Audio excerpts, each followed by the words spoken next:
अरे भाई, जय वीरू तो गब्बर सिंह से लड़ाई लड़ रहे थे, तो फिर वीरू ने जय के खिलाफ सुपारी क्यों दे दी?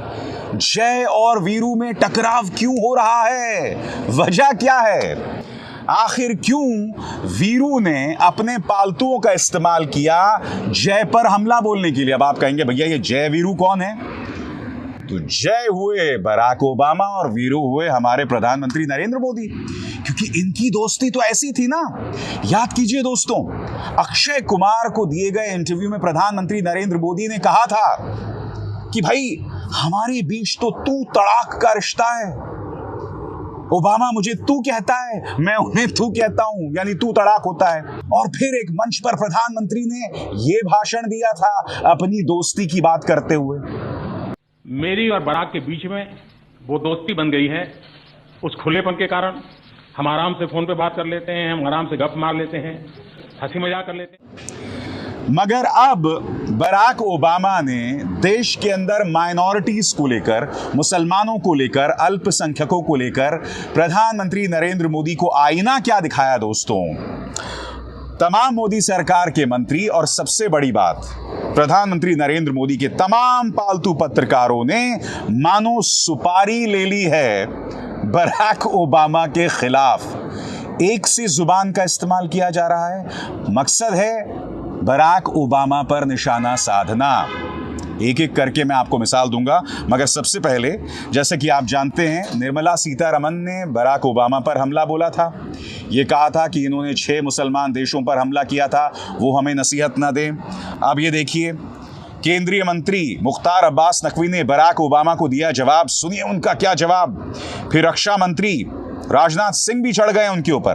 भारतीय मुसलमानों के अधिकारों को लेकर पूर्व अमेरिकी राष्ट्रपति बराक ओबामा की टिप्पणी पर रक्षा मंत्री राजनाथ सिंह ने कहा, ओबामा को यह नहीं भूलना चाहिए कि भारत ही एकमात्र ऐसा देश है जो विश्व में रहने वाले सभी लोगों को भी परिवार का सदस्य मानता है। उनको अपने बारे में भी सोचना चाहिए कि उन्होंने कितने मुस्लिम देशों पर हमला किया है। दरअसल ये जो मुस्लिम देशों पर हमला किया वाली बात है ना, इसी जुबान का इस्तेमाल सभी कर रहे हैं, चाहे निर्मला सीतारमन, मुख्तार अब्बास नकवी, राजनाथ सिंह। अब मैं आपको बताता हूं कि वीरू ने किस तरह से अपने पालतू गुर्गों को लगाया है जय पर हमला बोलने के लिए। सब एक ही जुबान में बात कर रहे हैं और एक ही बात कर रहे हैं। सबसे पहले दोस्तों ये पत्रकार देखिए, न्यूज़ 18। इत्तेफाकन ये वही पत्रकार है जिस पर दंगा भड़काने को लेकर केस है। खुश हैं 98% मुसलमान, परेशान ओबामा भाईजान, फंस गए रहे ओबामा, यानी ओबामा अब भाईजान बन गए। जी न्यूज़, भारत में मुसलमानों की स्थिति को लेकर ओबामा का रियलिटी चेक मिल गया। आगे देखिए साहब। फिर तिहाड़ जेल में पत्रकारिता का नाम रोशन करने वाले ओबामा जैसे पश्चिमी देशों के नेता भारत को समझते ही नहीं।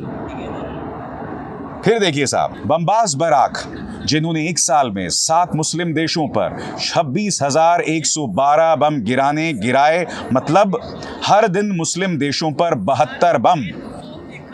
तो एक तरह से कहा जा सकता है दोस्तों, सभी लगभग एक ही जुबान में बात कर रहे हैं। टाइम्स नाउ और भारत देखिए, यूएसए में शाहरुख और पूर्व राष्ट्रपति अब्दुल कलाम का नाम देखकर कैसे किया गया था भेदभाव, जानिए पूरा किस्सा। अब शाहरुख खान का इस्तेमाल किया जा रहा है साहब। आज मैं आपसे एक सवाल पूछना चाहता हूं। आज मैं आपको कुछ फैक्ट्स बताना चाहता हूं। आज की तारीख में जो लोग शाहरुख खान के मुद्दे पर आंसू बहा रहे हैं, मैं आपको याद दिलाना चाहूंगा, जब शाहरुख को नारकोटिक्स कंट्रोल ब्यूरो ने झूठे केस में फंसाया था, तब इन्हीं न्यूज चैनल्स ने शाहरुख खान के बेटे के खिलाफ जहरीला प्रोपेगेंडा चलाया था। आज ये लोग जो शाहरुख खान पर आंसू बहा रहे हैं, रोज प्राइम टाइम में आप जहर बोते हैं। याद कीजिए तबलीगी जमात के बारे में इन्हीं पत्रकारों ने क्या क्या नहीं कहा था, किस तरह की झूठी खबरें प्रसारित की थी। उसके बाद औरंगाबाद हाई कोर्ट ने तबलीगी जमात को दोषमुक्त करार दिया।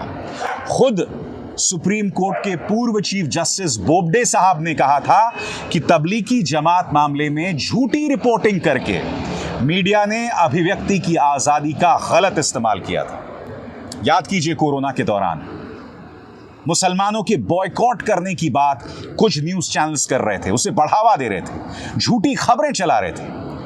यहां तक कि उत्तर प्रदेश पुलिस, योगी की पुलिस को इनका पर्दाफाश करना पड़ा था कि आप जो ये खबर चला रहे हैं, ये सारी खबरें झूठी हैं। आज ये लोग बराक ओबामा को नसीहत दे रहे हैं। वैसे एक बात स्पष्ट कर दूं, यहां बराक ओबामा ने 6 मुसलमान देशों पर हमला नहीं किया था। यह अमेरिका का इतिहास रहा है। मुद्दा बराक ओबामा नहीं है, सिर्फ इसलिए कि आप बराक ओबामा को हुसैन से जोड़ दें। नहीं, अगर आप जॉर्ज डब्ल्यू बुश या उनके पिता जॉर्ज बुश सीनियर पर भी निगाह डालें तो उन्होंने भी इराक पर हमला किया था। याद कीजिए 9/11 का हमला होता है और उसके बाद इराक पर हमला कर देते हैं जॉर्ज बुश जूनियर, ये कहकर कि इराक के अंदर वेपन्स ऑफ मास डिस्ट्रक्शन है, जबकि ऐसा कुछ नहीं होता है दोस्तों। तो ये तो अमेरिका की एक लंबी फ्लॉड पॉलिसी रही है। मगर क्या इसके चलते आप सिर्फ बराक ओबामा पर हमला बोलेंगे? कांग्रेस ने इन्हें चेतावनी दी है दोस्तों। क्या कहती हैं सुप्रिया श्रीनेत आपके स्क्रीन पर? अंग्रेजी में बयान है, मैं इसका हिंदी में अनुवाद कर रहा हूं। क्या मोदी सरकार के मंत्रियों को पता है कि जिस तरह से वो बराक ओबामा पर, पूर्व राष्ट्रपति पर हमला बोल रहे हैं, इसका क्या असर होगा? मोदी के प्रति वफादारी के चलते ये लोग ऐसा खतरनाक खेल खेल रहे हैं, इसके चलते भारत और अमेरिका के कूटनीतिक संबंधों में बड़ी दरार आ सकती है। अमेरिका एक ऐसा देश है जो अपमान को भूलता नहीं है और खास तौर से अगर उनके पूर्व राष्ट्रपतियों का अपमान किया जाएगा तो अमेरिका उसे नहीं भूलता। इसीलिए मोदी सरकार के लिए जरूरी है कि वो अपने मंत्रियों पर लगाम लगाए। कांग्रेस ने ये चेतावनी दी है दोस्तों। मगर मुद्दा यहां सिर्फ मंत्रियों का नहीं है ना।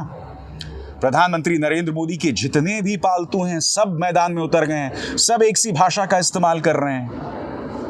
बराक ओबामा ने 6 मुस्लिम देशों पर हमला किया। अरे भाई, वो अमेरिका की लंबी पॉलिसी रही है, उनके स्टेट डिजाइन इस तरह से रहे हैं। सिर्फ बराक ओबामा पर निशाना क्यों साधना? और सबसे बड़ी बात, जब प्रधानमंत्री नरेंद्र मोदी ये कहते थे कि बराक मेरा जिगरी है, आपने सुना ना? फिर से सुनिए 10 सेकंड क्या कहा था उन्होंने। मेरी और बराक के बीच में वो दोस्ती बन गई है। उस खुलेपन के कारण हम आराम से फोन पे बात कर लेते हैं, हम आराम से गप मार लेते हैं, हंसी मजाक कर लेते हैं। तब तो प्रधानमंत्री को पता था ना कि बराक ओबामा ने 6 मुस्लिम देशों पर हमला किया, तो फिर उनके साथ यारी क्यों की? बताइए, सवाल का जवाब दीजिए। अगर बराक ओबामा इतना बड़ा अत्याचारी था, इतना बड़ा हिपोक्रेट था, इतना बड़ा प्रपंच किया था उसने, तो फिर प्रधानमंत्री उसके साथ दोस्ती क्यों कर रहे थे? प्रधानमंत्री एक नहीं, दो नहीं, कई बार कई जगहों पर कहते रहे कि बराक ओबामा मेरा दोस्त है, मेरा दोस्त है, मेरा दोस्त है।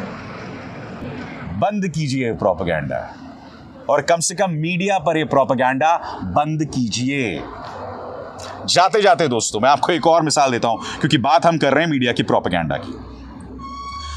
भाजपा के झूठ तंत्र का मुखिया, माफ कीजिएगा, आईटी सेल का मुखिया अमित मालवीय क्या कहता है आपकी स्क्रीन पर?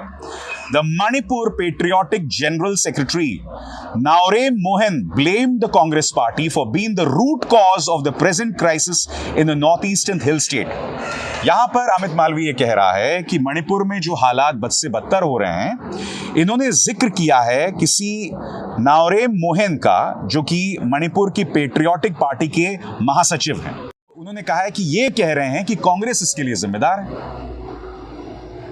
प्रधानमंत्री नरेंद्र मोदी दुनिया भर घूम रहे हैं, मणिपुर पर एक शब्द नहीं कहा दोस्तों अब तक उन्होंने, मगर अब भी कांग्रेस पर दोष मढ़ने की बात की जा रही है। मगर जिस व्यक्ति का इस्तेमाल किया जा रहा है वो दरअसल खुद भारतीय जनता पार्टी से जुड़ा हुआ है। हाथ कंगन को आरसी क्या? आपके सामने दोस्तों। फैक्ट चेकर मोहम्मद जुबैर ने पड़ताल में पाया है कि नाओरेम मोहन के 2 ट्विटर अकाउंट्स हैं। एक ट्विटर अकाउंट है नाओरेम मोहन बीजेपी, और अगर आप उनके ट्विटर प्रोफाइल पर जाएंगे तो वो ऐसे कई ट्वीट्स कर रहे हैं जिसमें वो प्रधानमंत्री नरेंद्र मोदी और मणिपुर के मुख्यमंत्री की तारीफ कर रहे हैं, यानी कि नाओरेम जो हैं वो बीजेपी से जुड़े हुए हैं। मगर एक व्यक्ति का इस्तेमाल करके ये किया जा रहा है कि मणिपुर में जो हालात हैं उसकी जिम्मेदार कांग्रेस है। अरे भाई, डबल इंजन की सरकार चल रही है, जवाबदेह जो है प्रधानमंत्री हैं, अमित शाह हैं, वहां के मुख्यमंत्री हैं। डबल इंजन की सरकार की ऐसी दुर्गति क्यों हो रही है? और अपनी जिम्मेदारी से बचने के लिए, क्योंकि देखिए प्रधानमंत्री ने अब तक मणिपुर पर एक शब्द नहीं कहा, अपनी ही जिम्मेदारी से बचने के लिए आप किसी अपनी पार्टी के व्यक्ति को सामने लेकर आते हैं जो कांग्रेस पर हमला बोल रहा है। ऐसा काहे भैया? इसीलिए मीडिया पर यह अनर्गल प्रोपेगेंडा बंद कीजिए। इससे नुकसान देश को है और किसी को नहीं। अभिसार शर्मा को दीजिए इजाजत। नमस्कार।